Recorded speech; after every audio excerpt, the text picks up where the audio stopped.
Welcome to Mang Berto's Farm.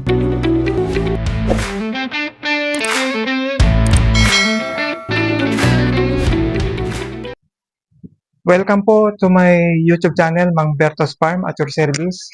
Ako po ay matagal na hindi nakapag-update sa inyo tungkol po sa aking dinidevelop na bulubunduking farm sa mga Tarim Pangasinan.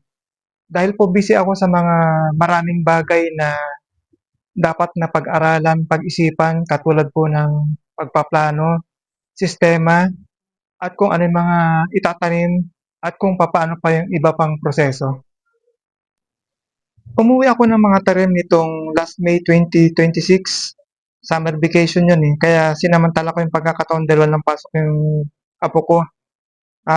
Dinala ko yung motor na pang pulong-pulong. Ikinabit ko kaagad pagdating ko para meron akong magamit sa farm. Masalot malayo ang farm sa bahay na aking tinutuluyan. Inumpisa namin sa paglilinis sa pamamagitan ng pagtatabas ng damo at pagga-grass cutter. At pagkatapos nun ay sinunog namin ang pinag-grass cutter namin tsaka pinagtabasan.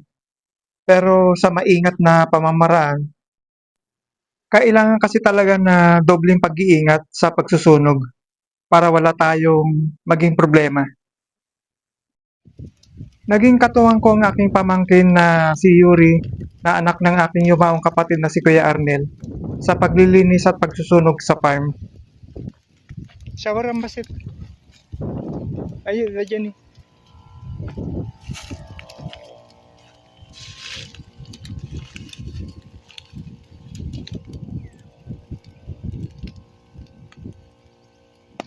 Ayun na nga, natapos na namin ng 10 days na pagtatrabaho dito sa bundok.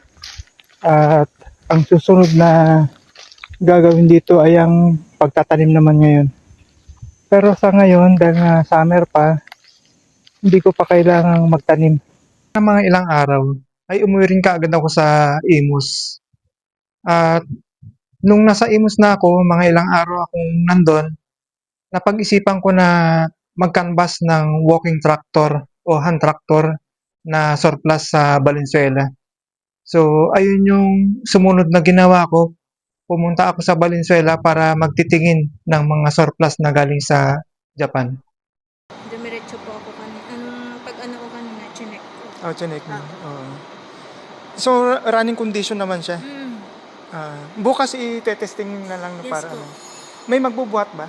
Papunta Ano sa sasakyan niya, sir? FB. Para L300? L3, oo. Meron naman kaming rampa po. May rampa Paakyat. kayo. Oo. Binidyo ko lang to.